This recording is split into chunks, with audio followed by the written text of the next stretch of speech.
जय जगन्नाथ सांग मैंने आज आसନ୍ତୁ पोटल गोटे गोटे नुआ स्टाइल रेसिपी तैयार करवा। एबे मु आलू को काटिकी धोईकी काटिकी रखिदे पोटल को भी काटिकी रखिदे। पोटल को देखो ये भाव में काटी एमती पोटल टी मोर पाची आसी गरम प्रबल पर्यटन फ्रिज थोड़ा मन नाला बाहर रही जाता। एबे मु से मसला ये रसुण अदा टमाटो पियाज कंचा लंका 4-5टी गोटे गुजराती आ सब मु गुंड मसला पकेबी एबे रेडी कर देछि। आको हमें ग्राइंडिंग आग कर देबी मु आग सब सजाड़ देबी तापर मु बसिकी रोसई करबी। एबे मु देखंतु पियाज दे देछि रसुण अदा कंचा लंका एठी मु सब जाक टमाटो को पेस्ट कर देबी। एबे गुजराती टा दे देबी। एबे सब रेडी कर देछि ग्राइंडिंग करबा।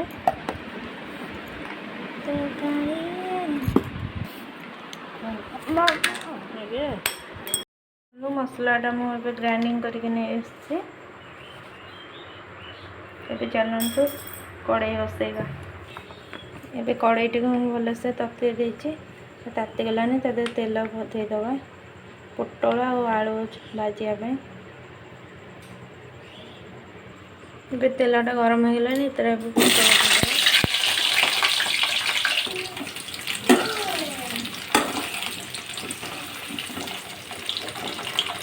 पोटलटा भल से छाणी नवा भाजी भी देवे चलो। चलतु ये मसला गुंड मुझे आपण मैंने जानते भल मो भिडियो जो मैंने देखुवे मुझे मसला गुंड तो पानी पकईदेवी। मुझे तो सब एमती ही कै आपने जानते जो मैंने नुआ जाना जो एमती कले मत भल लगे। तापर मसलाटा भी खुल जाए। लंका गुंडा मुझे 2 चामच दे देती आप राग आपण अनुसार देते। हलदी गुंड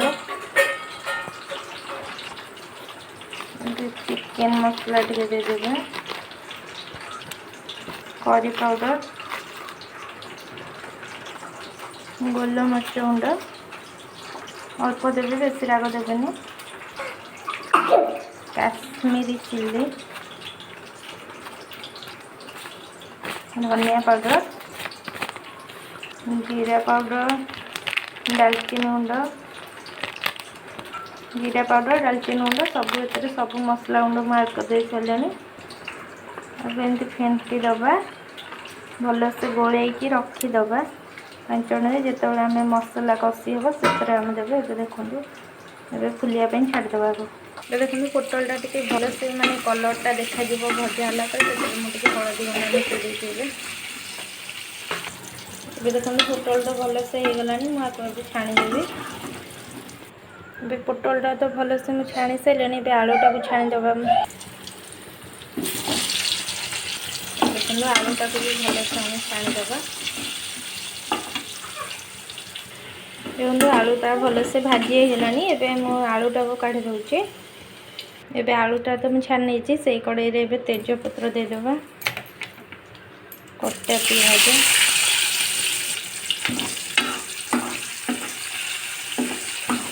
भल से भाजी ना पियाज टे भल से भाजीदेवे।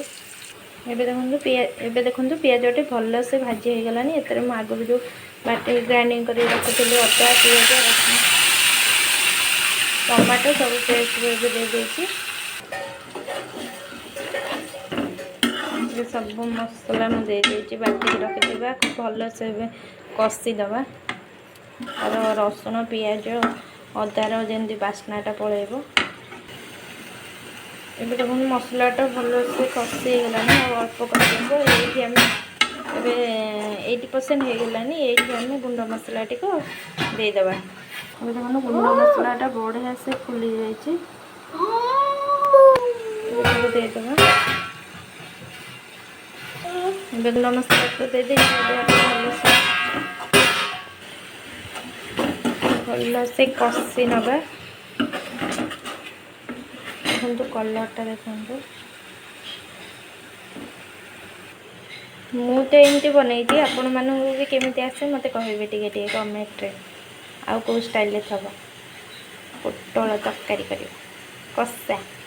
ये मसला गुंड लगी जाइए मुझे पानी मझे मझे ये पानी की टिके भी कषुवे तले लगे मसलाटा भी कषि आसला तेल छाड़देलानी मुझे लुण आड कर दूची लुण मुझे 2 चामच दे टे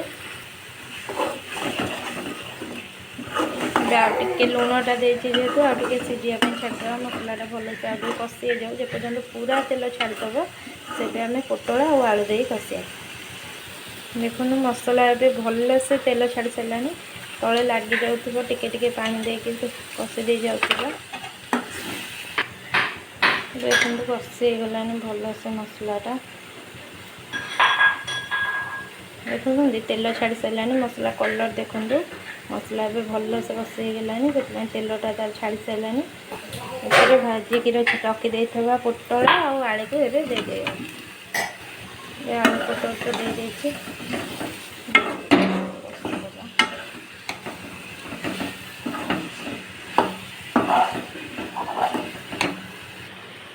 देखो ये भी कषि गलानी भलसे पोटल आलू कषि आसलानी आपको घोरे घोरे कषिबे आलूटा आमर ताजे सीझीव ए 2 चामच दही नहीं दही टे पानी आड कर पानी टिके देके छींची देचे भलसे ये भलसे देखो कषि गलानी ये मु दहीटा को देदेवी दहीटा को देखे भलसे कषिदेव भलसे दहीटा को आज मिसई देचे टे अल्प कषिदेव तापर आमर रेडी हो आलू पोटल कषा ये देखो ये सारे आम कस्तूरी मेथी देदेवा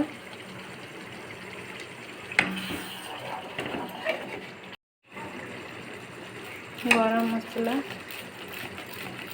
हो गला गरम मसला देदेवा धनिया पत्र नाला अल्प थी देदेवा ए देखो ये रेडी हो गला आमर आलू पोटल कषा नुआ स्टाइल आपको भी मुझे सर्व कर देखा ये देखो हो गला आमर आपको आम रुटी कि पिठारे कि भात भी भात डाली भी खाईपर रोज बाय भल लगी लाइक करेंगे शेयर करेंगे सब्सक्राइब करेंगे।